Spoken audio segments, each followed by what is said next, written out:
Right, well, the first punk records I ever heard were God Save the Queen by the Sex Pistols, and also the first Ramones album. And I was instantly hooked, really. I mean, before all that, when I was a kid, I was into all the glammy stuff in the early 70s, like, you know, Alice Cooper and T-Rex, Gary Glitter, if I dare admit it, you know. But when punk came along, I mean, it was totally life-changing. And I was 15 at the time, I was still at school, and I couldn't actually wait to fucking get out of there. The beginning of punk for me, I suppose, it was a bit of a dark story. I think I used to be a bit of a rogue back in the day, so sort of one Saturday night a guy sort of convinced me to go along to this place where the punks used to hang about, apparently. I think it was the Crypt. I think we had the Crypt in Norwich down at Bedford Street somewhere. So we went along to this place more or less looking for trouble. When we got in there, it was full of all these really cool people playing cool music, great time. So instead of trouble, we had just terrific fun and came out initiated into the punk rock genre. And I was most of my early gigs were at Peebles, which was a small club in Norwich. It late became the Boogie House, and I was watching all these, you know, these first generation punk bands down there, and it was just amazing, absolutely amazing. And also a bit later on, there was West Rompton Pavilion, which is bigger, so it used to get the bigger bands play down there. I went and bought my first punk record, which was the Damned album, which totally blew me away at the time. Previous to that, I was listening to a lot of metal stuff, Black Sabbath. I was into New York Dolls, Iggy, Lou Reed, that kind of thing. But the punk thing was really, really like something else. That's awesome stuff. So it just sort of went from there, really. Then went to the normal haunts with the rest of the Norwich crew, thrown out of pub, club and everywhere else you could possibly think of. just for like wearing a t-shirt. You know, the kind of thing they did back then. Nowadays people get away with everything, don't they? That's sort of like, you can do what you want, when you want, wear what you want, face full of metal, and you don't get thrown out of anywhere. But then that was like, oh, what's that t-shirt you're wearing? You know, a damn t-shirt. Oh, that's a bit risky. Not serving people like you in here, and all that kind of thing. So that's pretty much how I got started in the punks situation with all the Norwich crew. We eventually sort of found ourselves down at the Woolpack, Mospole Street, where everybody used to congregate. The few bands would be playing down there, be playing all our favourite punk music. And I think that's where I first met Steve Hansell. We didn't actually hang about with each other then. He was like slightly younger than me. So I was in the main bar with the bigger boys, and he was in the back sort of area. And we'd also found this pub called the Woolpack that was on Mospole Street, and they used to have some local stuff playing there, and there's some discos, and there was a little churchyard opposite for the glue sniffers to go and sit in. And the landlord, he really didn't mind serving underage kids like us, but that was his undoing, really, because he got shut down eventually for that very reason. Around about that time, I then sort of got in with some guys, and we formed a band called the Aborts.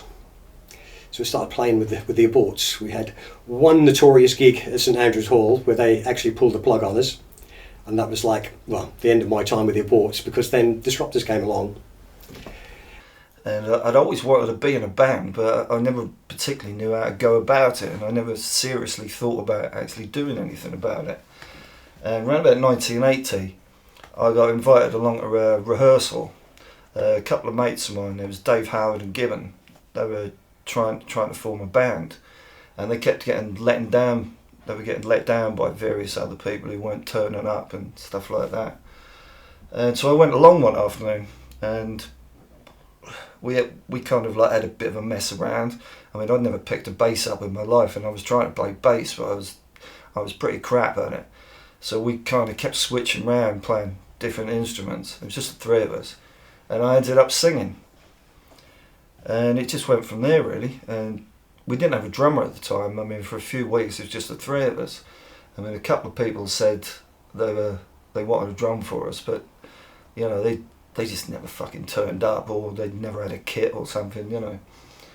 And I vaguely knew Kevin Wymer because I was mates with his brother Steve, who's no longer with us apparently. I was round my girlfriend's house, and there was a knock at the door. Dark night, come out. There's a gang of boys out there. Mr. Hansell, one of them. I thought, what have I done now? Trouble. Goes outside, and basically they asked me if I would be interested in joining Disruptors. So there was basically, the Disruptors were formed then with Steve Hansell, Gibbon on guitar, Big Dave, I don't know if Big Dave, I can't remember his surname. And then obviously they recruited me.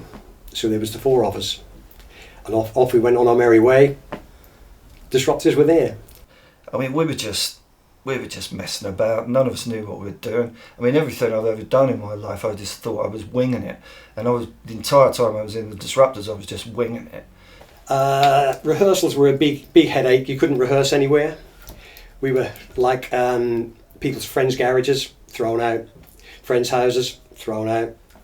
Any church halls, thrown out. Wherever you went, just rehearsing was a nightmare. When I joined, they had a handful of songs, and I wasn't really into Gibbon's lyrics. So I figured if I was gonna be singing, then the remedy for that would be like to come out with my own. So I started writing my own lyrics from then on, and for the most part, everything we ever did was mine, with a handful of exceptions. We finally got around to doing some gigs, and they were all memorable for the wrong reasons. We did one out in the sticks once. I can't for the life of me remember where it was, but it was out in the middle of nowhere, and all these yokels turned up on their Yamaha Fizzies, you know, and I think they were kind of expecting some kind of status quo covers band or something. And we'd taken a coach load of punks down there that night, and they didn't like us being there at all. We were sort of on their turf, you know, and the whole thing kicked off. But you know, it's all good fun, isn't it? There was another one we did. I've got a few songs in the set, and someone threw some shit at me, and it hit me on the leg, and no one would admit to it. I tried to find out who it was. No one would admit to it, but being a complete professional, obviously I carried on with the rest of the set and cleaned it off afterwards, you know. I mean, I assume it was dog shit, but I mean, it might have been human shit. I mean, I suppose you could DNA test it these days. But I never found out who it was. I always suspected it might have been one of the aborts, but I never found out for sure. And he died of a heroin overdose a long time ago, so I'll never find out. But yeah, they were quite memorable in a crap sort of way. Yeah, Bullshit Detector. We sent off the track Napalm to Crass, hoping to get on their label. Unbeknown to us at the time, they were going to do a compilation of all. They'd had been inundated with bands, you know, all wanting to be on Crass's label, obviously. So they then did the Bullshit Detector, which was a compilation of basically bedroom tapes, pretty much all the stuff like we'd done ourselves.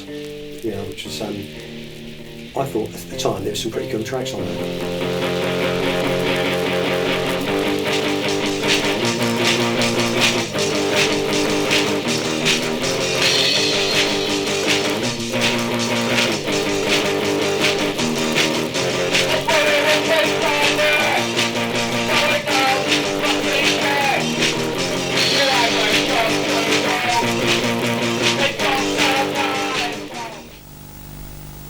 Any minute now, you're going to see a cheap away day return make an ordinary day into an extra special one for my good friends here. Of the train. Anyway, so at some point in 1980, the UK subs were playing at the Corn Exchange in Cambridge, and a load of us went down there, a load of us from Norwich, and we'd been on the piss all day, and it was a great gig. I mean, UK subs were like that, you know, they're most well known at the time. And when we came out, I mean, we obviously had to get back to Norwich, and there used to be a late train that came back from London that went through the station. It would have been about 1:30 in the morning or something like that, and we were all kind of like hanging around the station, and there must have been a good 50 of us all wanting to come back to Norwich, and we all got on there, and it all kind of went a little bit wrong. From what I remember, there was some bog rolls got thrown around, and then there was a fire extinguisher fight, and things just escalated really badly after that. It was one of those old-fashioned trains with separate compartments in. Do you know what I mean? Yeah. So like all these compartments had doors which had plate glass in. So like if anyone wanted to put a boot through it, I mean they could, you know. And there was just people running amok on it, you know. And there was a few other passengers that were on there before us that had nothing to do with the gig. They all got off at the first opportunity. And apparently a hall toilet got ripped out of the floor and thrown out of the window and hit a signal box as we were going past it. And one of the compartments was actually on fire at some point. I mean, obviously I can't mention any names here because I didn't see anything, obviously. But when we got to Norwich, I mean, the train was fucking wrecked, and we got off, and there was all these cops sort of standing on Norwich station, and we walked through a lot of them. They didn't arrest anyone, and you had like a few people were singing "Police Killed Little Towers" as we walked through, and we all foolishly thought we'd got away with it. And of course, like the next morning, they raided the squat on Fank Road, and then they started rounding people up at different addresses. I mean, they got me a few days later. But as it turned out, I mean, the sorry bit in all this was the one person who dropped me in the shit over the whole thing was Dave Howard, who played bass for us. So I mean, obviously I fucking hit the roof at the time, you know. So he was out of the band. So anyway, with Dave out of the band, we got Tim Perkins in to play bass, and he'd never picked up a bass in his life. I mean, that really didn't seem important at the time. I mean, none of us knew what we were doing anyway. And he was a good lad. Everyone used to call him Tim with the Horns because like his haircut, you know. And he was with us for quite a while. And anyway, at some point we went in the studio and we came out with 3 tracks, which became Young Offender, or probably our best-selling single we ever released, our best piece of vinyl. The Young Offender, I think it was, I don't even know what was on the B-side of it. Perhaps somebody can tell me that. The B-side is pretty awful. Young Offender, on the other hand, has sort of grown on me over the years, I think. So we got that all recorded and everything. Everything was fine with that. We were quite happy with it. Straight into our first recording experience. Young, naive, didn't know what we were doing, but great fun. And quite a good single, I think.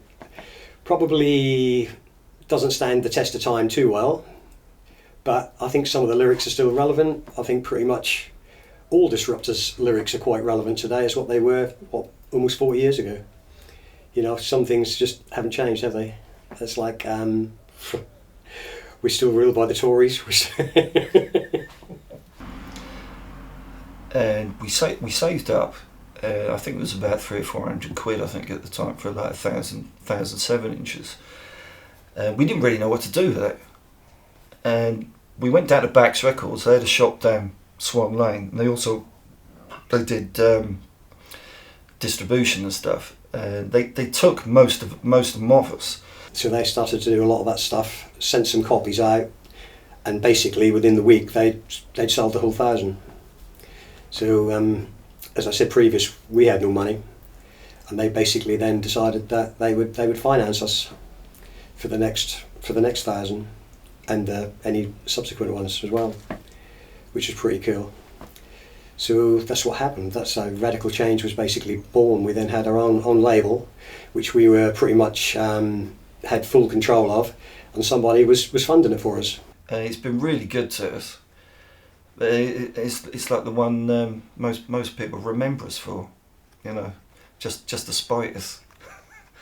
But I don't mind it now. It's okay. It's a short song, and we kept it in the set for like pretty much the whole time we were together. And it was repressed like several times, you know, and it did really well. So it charted in the indie charts and what have you.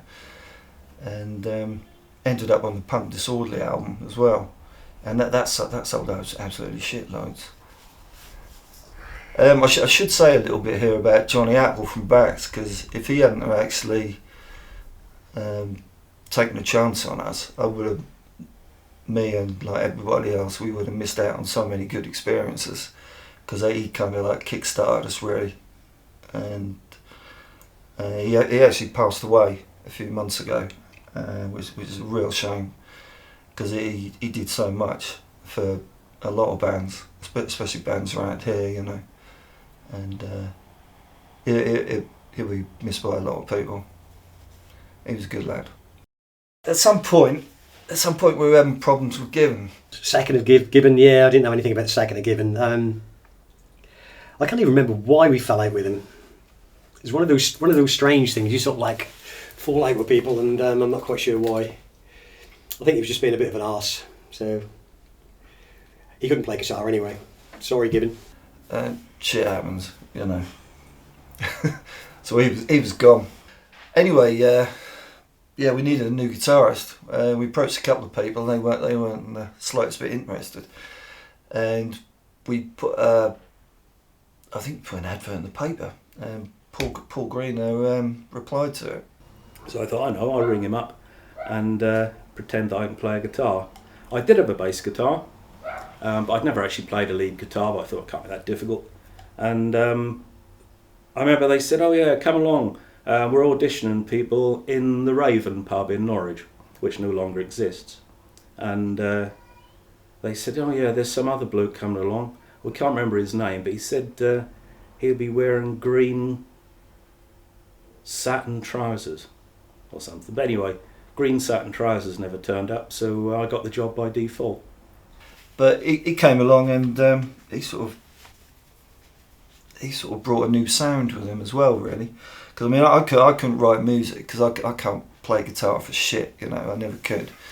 So we really needed someone who's going to come up with some songs, and he was certainly a bit more innovative than Gibbon was, and he was a good lad as well. And then they said, okay, we'll have you. And then they said, oh, by the way, we've got a gig in 12 days' time or something at the Flixton Rooms in Norwich. I thought, fantastic. So I had to admit I couldn't actually play a guitar, but they still weren't put off. And so I plonked along on bass, and that guitarist at the time, Tim Perkins, really nice guy, he sort of took over the guitar bit, and I can remember the gig to this day. I spent 12 days, you know, listening to cassette tapes, trying to learn the lines of about a dozen songs. Nowhere near ready. Sort of walked on stage at the Flixton Rooms. We were supporting Chelsea, and place was absolutely jam-packed. And you know, you have one of these kind of near-death experiences, you know, where you kind of step out of your body and you stand there watching yourself doing something and think to yourself, I don't know, it just sounds like a racket really, but no one cared because everyone was so pissed. And we kind of threw him in the deep end pretty quickly, really, because we ended up going into Spacewood Studios to record a single, and there was 3 tracks on that. And they were the first tracks Paul had actually wrote with us, and that became the Shelters for the Rich single. The Disruptor's second single, Shelters for the Rich, we actually went upmarket then. We went to Spacewood Studios in Cambridge, a very, very upmarket studio at the time, to record Shelters for the Rich. Like everything else, one day's recording, 3 tracks, I think we spent more time that day trying to find out what was rattling in the drums. The engineer was very concerned about a tiny bzz in the snare drum or something, and wasted like almost a whole morning for us. He later on went on to say that we were the loosest band that he'd ever had the mispleasure of recording, which was, that was pretty good as well. Yeah, the only trouble is, just after that, after we released that, Tim Perkins left. And he just totally disappeared. I was a little bit concerned about him at the time. He'd been a little bit moody, and I was wondering if he was a bit depressed or something. But we just didn't see him, and I had no contact with him for years whatsoever. We don't know why. To this day, I don't know why he left. I haven't seen him since. He just never turned up for rehearsal. I was really sad to see him go, because I liked him, and I've not actually seen him since that time. And he told me that he left because he thought that we were taking it all a bit seriously. And I said, what do you mean? And he said, we're getting some good tunes together. He said, I just want to be a bit light-hearted about it and all the rest of it. He said, it's all going a bit political. I actually found him on Facebook a couple of years ago, and he looks exactly the same. He hasn't got the horns anymore, but he's exactly the same. I think at the end of the day, he just wanted out of the whole thing, and he just moved on, got on with his life. He's got 3 sort of fairly grown up kids now, and I'd say it was a real shame when Tim left, because he was a good mate. So we did a few auditions, and we had a guy turn up to play bass who was quite good, but he didn't have the interest. I think he was more of a rock guitarist. He didn't really have the interest of bass player. He was quite good. He said, I've got a brother, he plays bass, he could be in your band. And that was Steve Hoff. And basically Steve came along, picked up his bass, away he went, and he was the new bass player. But it's quite weird that his brother was sort of like the one who auditioned, and Steve ended up with the gig. So, but he was a nice guy. I liked Steve. Stayed with us for quite a few years. He wasn't your normal punk rock type. He was just a very, very quiet man. Turned up for rehearsals, loved playing bass in the background. Never sort of put too much input other than playing his bass. Just an all-round nice guy, really. That's quite well. He was there till the end from that point onwards. I think we then became like, as I remember, being a unit, an actual band of us 4. So there would be like Steve Hansell, myself, Steve Hoff, and Paul Greener, and we were that band then that made the better music, if you like. We seemed to gel, bounce off each other. Paul would come up with a few tunes, a few riffs and things like that. Steve would then put his lyrics, I put some drums, Hoffy in the background would plod along on his bass, and away we go.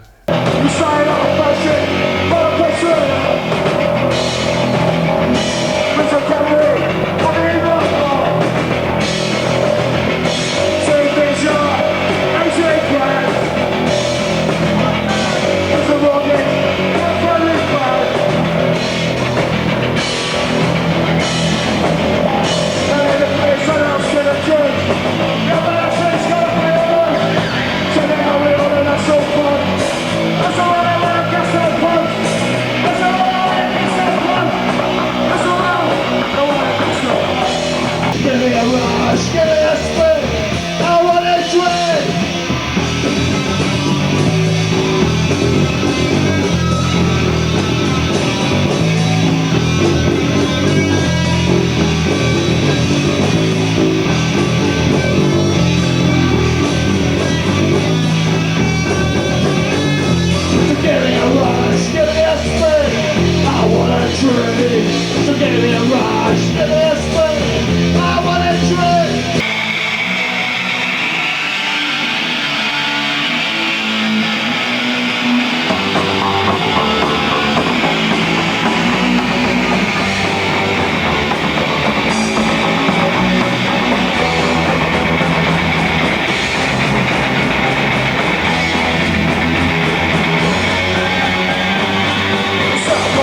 the whole idea that there was this mass movement of people who were all comrades in arms is nonsense as well, because again, from what I remember of it, there was lots of conflict within people who liked punk rock. It was all split into factions even in the early days, and you made your friends wherever you did. You don't like going around looking at architecture then, or anything like that? Hey? No, not really. Well, I got quite friendly with Paul, and I used to go around his quite a bit. And Nick Lake was living at his place at the time. And I vaguely knew Nick from school years ago, and he's a few years older than me. And everyone at school used to refer to him as Mad Nick.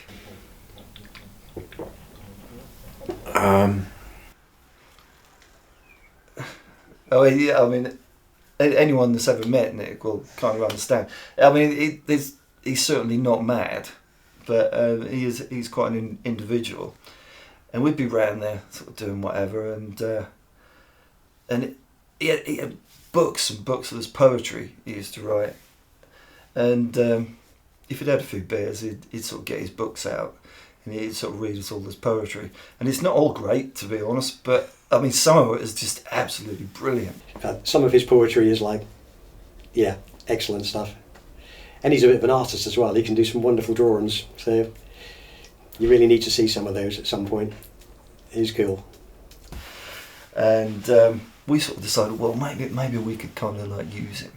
And Nick sort of became like a fifth member of the band, albeit a bit part-time.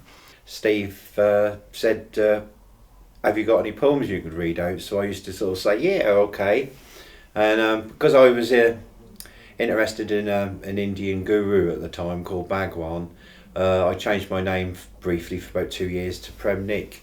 And rather than use my real name, I used Prem Nick as my name that I used to use when I did any poems. And sometimes I think my first poem I ever actually did for the Disruptors or with the Disruptors was a poem about Norman Tebbit, which became a bit of an anthem and a bit of a chant, and that's quite a short one, and everyone used to basically chant along to it. Norman Tebbit has no sense less than a rabbit. His brain fell out when he lost his hair, and we all know that he doesn't care. He couldn't give a bugger, he couldn't give a toss. As long as he's employed, he's the boss. So on your bike, Norman Tebbit and your Thatcher crew, you're all bald and smelly and we don't like you. And we decided we were going to start using him on the records. We'd stick like the odd sort of poem on. Which then leads us to our first album, and we went up to Flying Pig for that. It was a lot smaller than we were used to, but we actually got a fairly good sound in there, and we sort of went in there for a few days. We had like an album's worth of songs, even though some of them weren't particularly well rehearsed, and we came out with a full album. And I look back on it now, I mean, I haven't heard it for quite a while, but there is some stuff on there that I kind of think, maybe we shouldn't have left that in. But I think it's a good album. I think it stands up pretty well. And it's definitely one of our better releases. I definitely like it much more than the earlier singles. And we included Nick on that. He had a couple of poems on there. Bishop Barnaby, where can your congregation be? Are they at home asleep in their beds, or are they burnt up without any heads? Where is your crucifix? Where is your flock? Where is your crozier? Gone, they've all been blown up. Where are the Christians who pressed that switch? And who in what's name did man do this to man? Morris Norvik the clown, in his purple gown, got out his bells and rang, talking about the glory of God, when war broke out, that poor old sod. Ring the bells and sirens, he starts to yell, drop them bombs, my God, my gown, my cathedral in ruins, my life full of burns. Let's all be crucified by fire together, forever and ever and ever and ever. At the time, most people, I think, could see the state of the country. It was the the beginning of Thatcherism, really. The unemployment was ridiculously high. Was about 2.5 million or something like that. No one seemed to have any money. We didn't have any money. The whole country was being shunted towards some kind of aspirational living that the vast majority of people couldn't really aspire to. I suppose the closest anyone ever got really to that was when Thatcher allowed people to buy their own council houses. But apart from that, the country was being shoved into a place where we could see it couldn't really go to. But you can't squat anymore, can you? I mean, you know, you used to go down. I used to go down to London quite a bit, and I knew people. You know, virtually everyone I knew in London was squatting, and you just can't do it now. You know, I mean, there's been so many civil liberties kind of gone, and that all started with Thatcher, didn't it? Really. You know, I mean, what a bitch. Oh yeah, I'll go on, Steve. Well, that was the biggest squat in Europe, I think, at the time, wasn't it? I never lived there. I had some friends that did, and you know, I went down to some great parties there as well. You know, it was a pretty awesome place. I mean, I can't remember exactly how many years it was there, and we kind of we took it for granted, really. We just thought it always would be. That was back in we had all the free festivals. I mean, the Green Fair up in Norwich, up at Erdon Park. That was a good crack as well. It was over a weekend, was that a Yeah. 2-day thing? We played the first day, I think, didn't we? In the afternoon on a Saturday. With Eugene, the Demon Poet.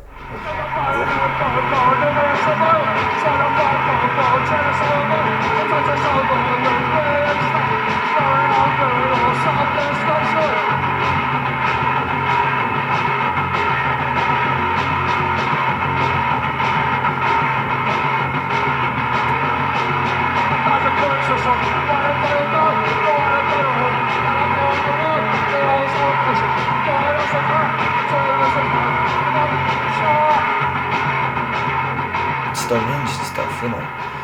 And Stonehenge was just like absolutely amazing. I went down there in 83 and 84, I think. And you just like turn up and you know, you pitch your tent, you stay as long as you like. I mean, there was no wristbands, there was no like extortionate bit of tent or anything. And you know, I mean, you'd buy a beer from some bloke out of the back of a van, you know. And it was just great. It was great. I mean, you just don't get anything like that anymore.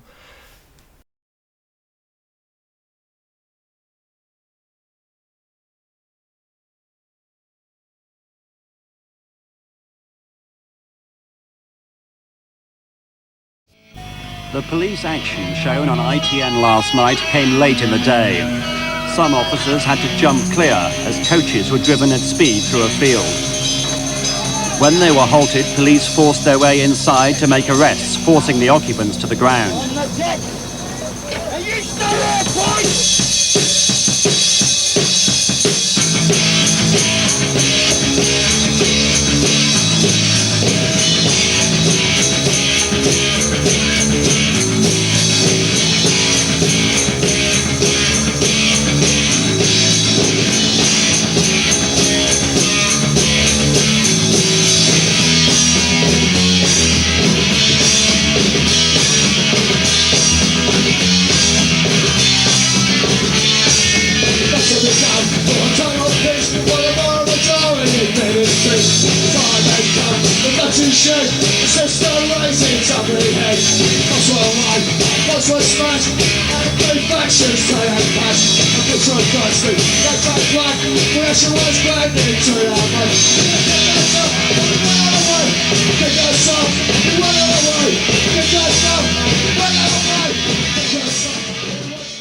You know, there seems to be this competition, like who was there first, what punk really means.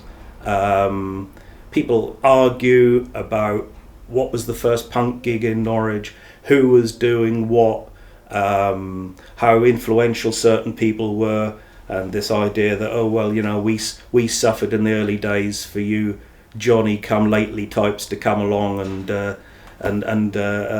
make some money out of it. Well, I can't remember it being like that.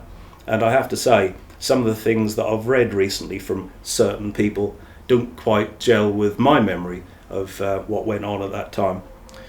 I think personally I was very, very influenced by Crass and everything they did and conflicts, and we then got involved in all the direct action and stuff like that for animal rights. We started doing some hunt sabs. We used to go out do hunt sabbing on a Saturday morning. I'm sure there's still guys doing hunt sabbing. There's still hunts going on, although it's not supposed to be. It's an awful, not a sport at all, an awful thing to go on. But that time with hunt sabbing was like, you actually felt as if you were doing something good. We did a few other demos and that kind of thing. I did manage to get myself arrested at one of them at the Barbaram the research centre. But a couple of the cops' helmets got knocked off, you know. and the fences got a bit mangled as well, you know. And apparently, I mean, so at some point I remember being in the thick of all this, and I turned round and Kevin was being bundled into the back of a meat wagon. Hauled off to the courts in Cambridge. Steve was my star witness, but unfortunately, even with a star witness like Steve, I still managed to get convicted. I think our stories were pretty much like for like. We were in the dock and both said exactly the same words, and I think that was like, something doesn't sound right here.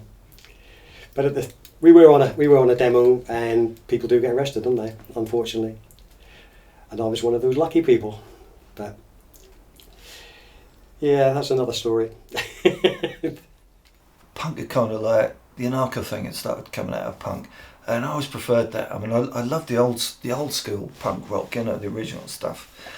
But you know, when the anarcho started happening, and I don't really remember the term being used too much at the time, but I mean, it was pretty big. It was pretty big for a while, and I just loved it, and I think we fit in really well with that. And I mean, I just loved everything else that went with it. It was all the direct action and things like that, and I just kind of threw myself into it, really. I mean, some of those demos were just amazing. I mean, the Stop the City ones for a start, the London ones were just fucking brilliant. And anarcho then, I mean, it was big in numbers. I mean, it's kind of ghettoised itself a little bit now, but back then in the sort of 82, between 82 and about 85, 86 time, it was big, you know, number wise. And you know, I think to take that to the city of London was just brilliant. And he was just running battles with the old Bill, you know, through the whole thing. I mean, I saw all these Rolls Royces getting paint bombed and stuff like that. There was windows getting put through, and it was fairly peaceful to start with. But then, you know, I mean, the old Bill started getting heavy. So I mean, what happens? You know, it turns into a full-scale riot, doesn't it? You know.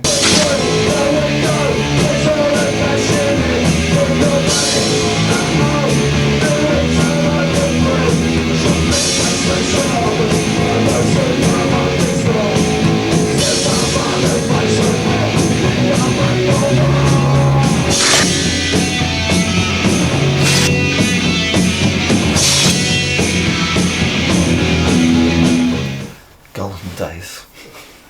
Yeah, well, it was about time we did another single, really, and we went back in a Flying Pig to do Bomb Heaven, and the reception for that was fairly lukewarm. General consensus was that it wasn't a particularly good single, but the artwork was good. So I'm in a minority here because I actually like it. I like the single. There was nothing actually too exciting about Bomb Heaven, I don't think. I think that came and went, disappeared. Not one of our best singles, not best performing single of chart-wise or sales. We then recorded I think Playing with Fire album came after that. We did the Playing with Fire. There's some dodgy tracks on that one. I think we were getting a little bit apathetic and trying to churn some of them out a little bit too quickly. But then saying that, there's still one or two good ones on there as well. I'm not sure where to start with that. I think some of the songs are actually pretty good, but recording wise, I think we could have worked a lot harder on it. We should have rehearsed it a bit more as well, because the whole thing came out a bit flat, really. We'd gone away from the black and white sleeves at that point. Tried to bring a bit of colour in. We had a red sleeve on there, but I'm not quite sure if that worked. That was a little bit of a... I seem to remember Johnny from Bax, who used to sort of finance us. He'd been away on holiday. We'd got the sleeve sort of like agreed by one of the other guys from Bax, and when he came back, he looked at it and was like, "What the fuck is this? That's cost a fortune. That's got colour on it. That's blurry. The back is blurry. This is the and he absolutely hated it. But by then, that was gone, pressed, and everything else. But I can remember him being a little bit upset about that one. We kind of figured with another record we had to do a little bit better, and we've been trying to sort of come up with some new stuff. And it was time to actually release something else. I think it was probably about 85 or 86 time. Well, the next thing we did, I think, was the Alive and the Electric Chair 12-inch single, which totally changed things around. It's probably the best thing we ever did.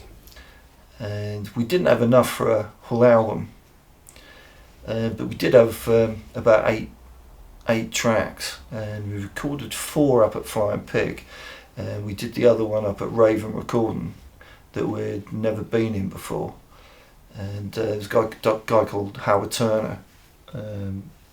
He was engineering it, and he knows his stuff, you know. That was spot on. Pretty much the nearest you would get to the Disruptor sound as you could ask for, really. And we ended up doing a 6-track 12-inch, and it's a really good record as far as I'm concerned. But there's some cool tracks on there. Rotten Hell was on there, which is obviously one of the top favourites of Disruptor fans. I can't say I agree with all the lyrics, but it's a great song.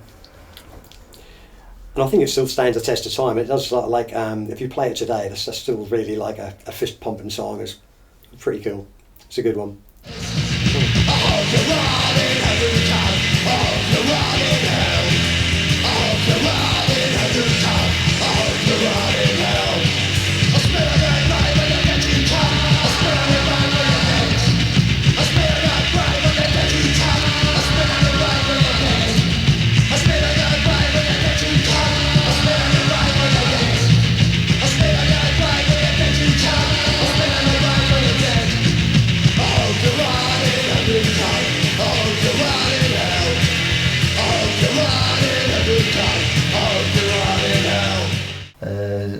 I would say it's probably one of her best, and it was received pretty well, even though it only sold a fraction of Young Fender. But you know, that's the way it goes. I really enjoyed going into the studio. I liked actually releasing stuff.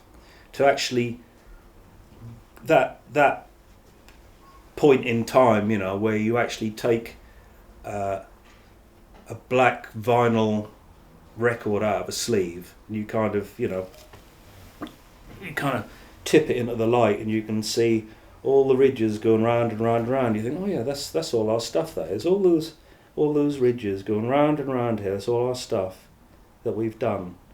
You sort of flip it over, and you think, oh good God, look, it's on the other side as well. For young bands today, I would recommend any band today making an effort to try and cut a vinyl record rather than just do digital stuff. The actual hands-on feel, I can't think of the right word, what is it, when you get your hands on something, there's nothing like it. There's nothing quite like actually, pulling out a piece of brand new black plastic out of a sleeve. It's tangible. Andy Computer Chips, before we split up, towards the end of the first period of the Disruptors, we did actually have quite a bit of footage filmed by your good self, and apart from the live footage, we went into, can you remember what the studio was called? Rogue. Rogue? Yeah, Rogue Studio. We went in there and we filmed a little bit more, and we kind of interspersed that with Nick doing his stuff, and we released it was a video at the time called Anarchy, Peace and Chips, and we actually put it out a little bit later on DVD, and I think it's a really great feature. I mean, it's just over half an hour long, and I think it sort of captures that mid-80s, late 80s kind of time, really. That was definitely worth doing. I think it's a bit of a classic, really. And that was pretty much the end of Disruptors as we know it at that point. I think Steve had got disillusioned with everything, disillusioned with punk in general, the bitchiness of the whole scene, the apathy that was generated around it. Everybody was forming little tiny groups and arguing amongst themselves about, we're more of a punk than you are. You know, we've got a leather jacket, you shouldn't wear a leather jacket. We don't do this. We're an oi band, you're an oi band, you're this and everything else. So it became a little bit sad, and I think Steve was like pretty much disillusioned with all that and decided to call it quits. When I realised that, you know, we couldn't, it was unlikely that we were going to be releasing we were going to go in the studio and to release anything. That's really when the ears started to come out of the balloon. And like I said, we called it a day in December 1988. I think our last gig was with UK Subs at the Jacquard in Norwich, December the 12th, I think, 1988. And we thought probably that was the end of it. I think the late 80s weren't particularly good time for punk. The anarcho thing, it got a little bit dogmatic for me. It got very, very politically correct, and there was like all these kind of, you know, these like new rules were created, and I found that a little bit limiting, really. And I've never really identified with the whole oi thing, so I was kind of opening my ears to like different stuff at the time, and I just had to get out. I had no enthusiasm for it anymore. I wasn't really sure where we fitted into it all, really, because most of the anarcho plans were kind of playing that sort of crusty thrash and that. Now, I'm not dissing it, but it's just not my thing, you know, and that's the way it goes. At that moment in time, myself, Paul and Steve were like, well, we carry on, but the apathy thing was already there with us as well, and I don't think we ever rehearsed after that. I think that was it. We were going to carry on, and we didn't carry on. We just left it, which was probably a good point to leave anyway, rather than trying to get somebody else to come along. Disruptors would have never been Disruptors with another vocalist anyway, so they wouldn't have had the same ideals, the same anythings. That would have been pretty pointless. So I'm quite glad that was it for all of us at that point in time. And it being up the same song, it must be fucking true. Mexico, they're coming after you.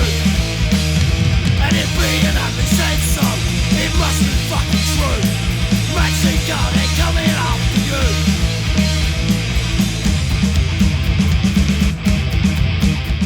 I was approached by this American label called Grand Theft Audio, and they wanted to release a couple of CDs, and it would have been like everything Disruptors had ever done in the studio. So it was like everything on the records, plus we had about 8 tracks that we recorded up in 1986 that was supposed to be our 3rd album, but we never finished it. We just had these 8 tracks, and no one had ever heard them. So anyway, they basically sat on the tapes for about 4 years, and eventually I just got fed up with waiting, and I told the guy. He was a strange guy. He used to phone me up from LA, and like he'd be telling me what he'd been up to in LA, you know, and he'd just like talk for about 2 hours. I mean, his phone bill must have been fucking astronomical, you know.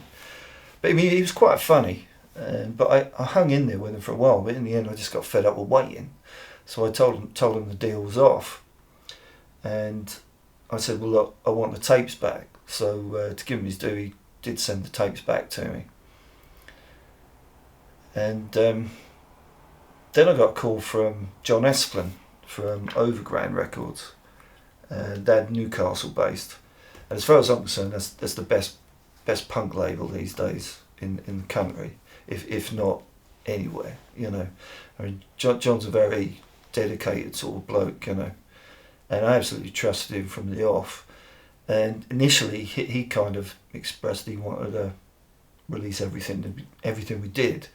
But I said, well, the thing is, John, I said, not all of it's good, you know. I said, but I think we probably come up with like one decent CD of all the best stuff. And I also gave him the unreleased stuff as well. So I suppose technically, Gas the Punks, which is what it became, is technically our third album with the best of kind of stuck on it as well. To my ears, they sound better than the originals because it's kind of been remastered. So, funny enough, the sound that we get on the CD that's been remastered sometimes from just cassette tapes is actually more like the sound that I think we deserved to have got back in the 80s when we had to put up with like terrible vinyl pressings and all the rest of it. You know, the sound that we got in the studio wasn't as good as the sound that we ended up with on vinyl. I never thought it was anyway. And it just goes to show how much technology has advanced. At some point I got a phone call from this promoter guy, and it was like middle of the afternoon, and he said, well, I've got a proposition for you. He said, I'm promoting 2 gigs at Shepherd's Bush Empire in London, and Steve Ignorant is going to be doing the Feeding the 5,000 in its absolute entirety. And we've still got a couple of slots for support. And he said Conflict were playing, and Flux of Pink Indians, and a couple of other people. And he said, do you want to do it? Do you want to do the Saturday night? And I wasn't sure if it was a wind-up, really. And I said, well, you know, where'd you get my number? And he said, well, John Esplin gave it to me. And I said, well, I definitely wanted to do it. I mean, Steve Ignorant, I mean, in my favourite vocalists of all time, I'd say Steve Ignorant is up there in the top 3, really. Because Crass was like a massive influence on me. And the fact he was going to be doing the Feeding the 5,000 in its entirety, you know, absolutely brilliant. I mean, I did manage to get to see Crass back in the day like, a couple of times, but, you know, I mean, I just knew this was going to be good. And that was like, he then phoned me up, said, are you interested? Are you interested? We were both like, should we, shan't we, type of thing. And I think he twisted my arm, I twisted his arm, and that was a yes. So Disruptors were reformed. I was really happy to see the band reform later on. I politely declined. And as it turned out, Steve Hoff, he didn't want to do it either. But just 2 of us. So recruitment began. I think first off we were going to get Steve from Revulsion. He was interested in being in Disruptors. I think from the time Disruptors finished till that point, if ever he saw myself or Steve out, that would be, when are you going to reform? Let's get the Disruptors together. You need to do this. Because he was just like up for it, so he seemed the obvious choice. So we did actually have some rehearsals with him, which went quite well. By that time I was already in another band as well. I formed a different band, Saigon Kiss, and we had a guitarist who was quite good in that, who said he would be up for joining us, and that's what happened. Didn't work out with Steve because he emigrated. So we had to replace him with Matt Furs, who was also in Kevin's other band. But it gelled pretty well, and we decided to do it. We had a mini tour sort of booked before the Feeding the 5,000 gig, which started off in London. The first one was at the 12 Bar Club in Soho, and it was absolutely brilliant. You know, I mean, we didn't know what to expect. I mean, we'd played London before, obviously, like back in the 80s. I wouldn't say they were particularly great, but this was packed, absolutely packed. and it was brilliant. We got a great reception, and we left there that night on a real high. I think we went to London, Leicester, I think it was Derby, Norwich, and then obviously finished up back in London for the main gig. And you know, it was great. I was looking around the place, and I thought, well, bloody hell! I couldn't imagine playing a place that big, you know, because we used to play squats and, you know, pubs, you know, and we knew it was sold out, so we knew it was going to be heaving in there. But it went really well. I absolutely loved it. I mean, I was shitting before a gig, you know, every time I get like halfway through the first song, and you know, the adrenaline just takes over. Let's go!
Gig with my hero, so still a hero to this day. So to do like, we'd never actually got around to gigging with Crass, so to do like that gig was pretty amazing. It's Conflict on the bill as well, so that was like your main heroes from that time sort of span. To gig with those was pretty good. So we played on the Saturday night there. That was quite a good gig. Quite enjoyed it. I managed to fuck up a couple of times. Drumming was not as good as it used to be. It's never very good, but even so, there was a little bit of a hiccup once or twice. But I quite enjoyed it. Enjoyed the experience. That was pretty cool for me. But after that, I'm afraid that was the only gig I wanted to do. I hadn't played drums for quite a while. I did struggle with it quite a lot, I must admit. I found that I just weren't enjoying it as much. I'd been with the other band and was quite enjoying what I was doing with them. That's just putting in so much time to be in two bands. You've got rehearsals every week, you've got everything that goes with it. The Disruptors then decided they wanted to do some more recording, so there was no way I could just spare the time. And I don't really think I was good enough to actually be in that band any longer as a drummer. Well, we needed a new drummer, so we put the word about, and someone said, "Oh, what about Rob Hedge?" Now, I didn't know him very well. We kind of like on nodding terms, and like we'd had the odd word sort of here and there, and I said, "Well, yeah, tell him, put him in touch with me." I said, "Tell him to come down." So we got him down to rehearsals down at Plug one night, and I knew he'd had quite a lot of experience because he used to be in Semtex. I'd seen Semtex a few times, and I think he used to play in Brain Dance and a couple of other bands as well. And we did actually like gel pretty well with him straight away. And he's quite an urgent drummer, and he kind of speeds up a little bit, but I didn't mind that. That was all good. The thing is with Rob, he can be totally off his head, and he still won't miss a beat. Because I've seen him hammered before, you know, and like he just gets through the whole thing. And so we had like a new band there really. I mean, it felt a little bit odd because I was like the only original member left. Right, so some of the gigs we did with Rob after he joined, yeah, they were pretty good. We did Scumfest down in London at some point.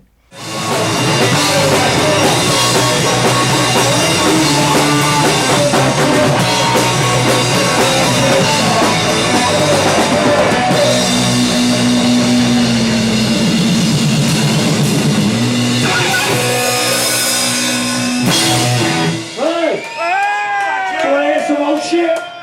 Yeah! You want some old shit? Yeah! Because we've got a gas box. Yeah! That's not what it says. I can't see. I'm already gassed there, mate. We're going to gas them anyway. Yeah, fuck gas those fucking punks, especially this man here. Yeah, gas everybody. Gas bastards.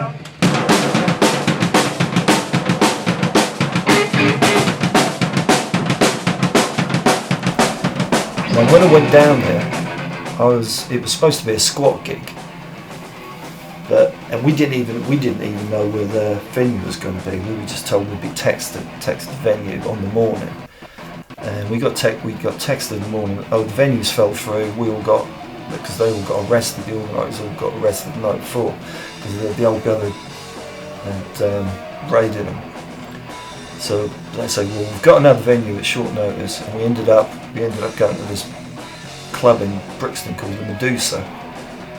The time we got on stage, about 1 o'clock in the morning, it was fucking soaked. I mean, it was just spilt beer and sweat and everything all over the stage.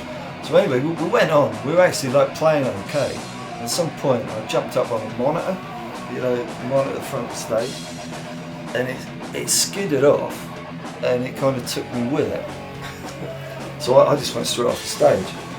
And a couple of people had to like hoist me back up on stage again.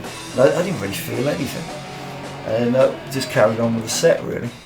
And other than that, like another notable one was we did another Winter of Discontent, which went on for a few years really. I think it might have been the first one we did, and that was at the Gaff. That was the last gig ever at the Gaff in London, because that got closed down. It was gentrification again.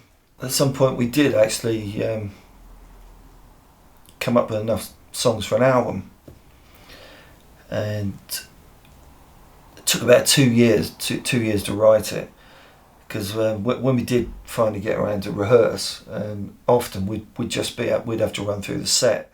But when we did get to write, the songs actually came pretty thick and fast. For the most part, they were my lyrics, and Steve had come up with the riffs. It did sound very different though. It wasn't like the old Disruptors. And we went into Ashwood Recording Studio, which is up in Bowthorpe, and there's a really cool little Greek guy who runs that. He works up there. It took us about 6 or 7 days to do the whole thing, and for us that was actually quite a long while. There's tracks on it I like better than others, but I stand by the whole thing. But it got a mixed reaction because that wasn't what people were expecting. But I couldn't see the point in releasing another Unrehearsed Wrongs or another Alive in the Electric Chair, because times move on. And it was a different band anyway, so it was always going to sound different. But I like it. It's a great album. And you'd have to ask John from Overground how it's sold. Because I don't think it's sold as much as Gas the Punks. أشهد أن لا إله إلا الله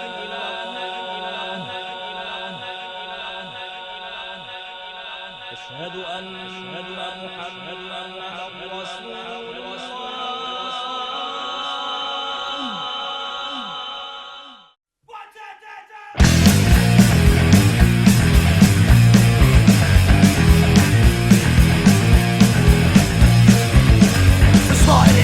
People, under Alan's iron fist. We like to share a drunk or two, just don't get us pissed. We party hard, we are the Taliban. Take me back to the puppy fields of Afghanistan. We party hard, we are the Taliban. Take me back to the puppy fields of Afghanistan.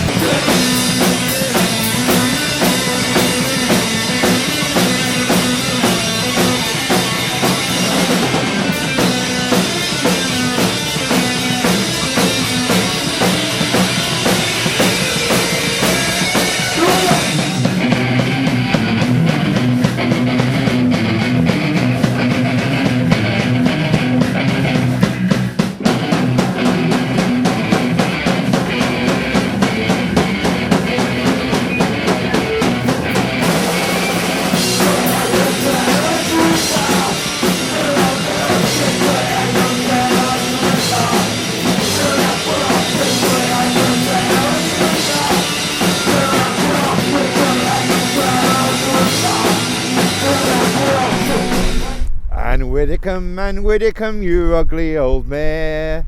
I love the way you have highlighted your hair, and it's always funny as you walk down the street, trying to sort out the chavs that you meet. Brave Ann Widdicombe down with the kids, trying to hug a hoodie like a mingin' superhero, sorting out their social problems as will kids with right-wing power. Remember when she was in power, she had a pregnant prisoner give birth in handcuffs. Bondage and pain does call off your nickname, Ann Widdicombe, you ugly old mare. In 2011, I pretty much had enough of it again already. Anyway, there was a few reasons for this. I mean, first off, I felt I should be spending a little bit more time with my boy, who was quite young at the time. He would have been about 4 or 5 then. And secondly, it was beginning to feel too much like hard work. And anyone that knows me knows that I don't like hard work. And thirdly, I wanted to try and preserve what sanity I had left, and I'm not joking. You know what I mean? Oh yeah, I mean, I make no secret of the fact that, I've got some anxiety issues. But, that's life. But it ran its course. I mean, you can't just... I mean, I'd got, if you add it all up, I mean, I had like 9 years the first time, and another 4 years like in this second period. I mean, most bands don't last that long anyway, do they really? So I think it was time to bow out, really. But you know, it was all good. I mean, we were in this pub. We're in this pub in Birmingham, and I'm not a great fan of Birmingham at the best of times. And we were doing this gig with the Duel and a couple of local Brummie bands, and it wasn't a very good night. There weren't many people in, and I did actually say to Steve Hardy at some point, I said, well, you know, I've sort of been thinking about knocking it on the head, and he pretty much agreed with me, really. And I said, well, what do you want to do? Because I mean, we still had a few gigs booked, and so we decided to honour those bookings, and then kind of like disgracefully bow out. We got Johnny from Scummates was helping out on drums because Rob had left, and we also had Steve Collinson from Content. He was helping out on bass. So we thought, well, we'll just do that. We'll do these food and then we'll bugger off, you know. One of the gigs we had already booked was up at Rebellion, which is up in Blackpool, for anyone that doesn't know. And it's really quite a high profile gig, and it goes on for about 4 days. And it's in like a really, really big venue with multiple stages, a place called the Winter Gardens. And I vaguely knew what to expect anyway, because when I was in Scummates, I played up at Wasted, which is what the festival used to be called before it was Rebellion. And I played a couple of times up there, and it was okay. I have to say, when we did Rebellion, it was a lot bigger than Wasted, and there was a lot going on, and it gets a really bad rep. It gets a bit of a bad rep, especially, you know, from anarcho circles maybe, and I think generally from people who've never actually been, and it's really not as bad. It's really not as bad as people, you know, think it is. There's a lot going on. It's actually pretty good value. You get it's not all nostalgia either. You get a real mix of bands, and it's like old and new. And I actually really enjoyed it. And they were really good to us. I mean, we got paid what they promised us. We got weekend passes, so we went down for the whole weekend. We had access to the cheap bar backstage, you know. And then we played on Sunday. And after we played, I went over at one of the other stages and watched Jello Biafra and Guantanamo School of Medicine play, which was just like the icing on the cake for me, you know. Brilliant. Yeah, it was definitely worth doing. But you know, I don't think we were selling out doing that. I mean, a few days later, I did a gig up at we played Conway Hall in London with the guys from Liberty, and that was a Huntsad benefit. I mean, that's sort of, you know, the sort of gigs we're pretty much used to, really. And it was a bit of a trip being in Conway Hall, really, because that's got a bit of a history to it. Because I think there was a bit of a memorable Crass gig there where they had a bit of trouble with the NF or something, you know. That was good. That was a nice venue. That was a big size as well. That was all good. But anyway, then it came to the last gig, and that was in Dublin. And Peter Jones from Paranoid Visions was actually promoting it. He's a nice lad. And so we went down for it, and I was thinking, well, you know, that'd be nice. We'll do a nice last gig. And I think you had Citizen Fish playing the night after. It was like a 2-day thing. And we were headlining the Saturday night. And it just went totally tits up. We arrived in Dublin, sort of checked in the hotel. Went and had a couple of beers around town. And Johnny didn't come with us. He stayed in the hotel with his girlfriend. And I mean, we went down this club. It was called Gypsy Rose, if I remember rightly. It's just it's right next to the river. And at some point, I mean, he seemed okay. And at some point, I looked over at John, and he was completely fucking hammered. And I thought, oh God, you know, we got to play now. And so anyway, we got up on stage, and we attempted to get through the set, and it was just all over the place. I mean, Johnny actually like fell off his stool at some point, and me and the other two were kind of looking at each other, and it went on like this for a little while, and I thought, well, there's just no way we're getting through the set. So at some point, I chucked the mic down and I fucking walked off, and Andy T had to get up and like do a second set to apologise for us, you know. And when I had actually like walked off, Johnny just got his bag and his sticks and he stormed out. He just like legged it out of the club. And it's like, oh fuck, because we really let Peter Jones down for that, you know. Not to mention everyone else who'd like paid to get in that night.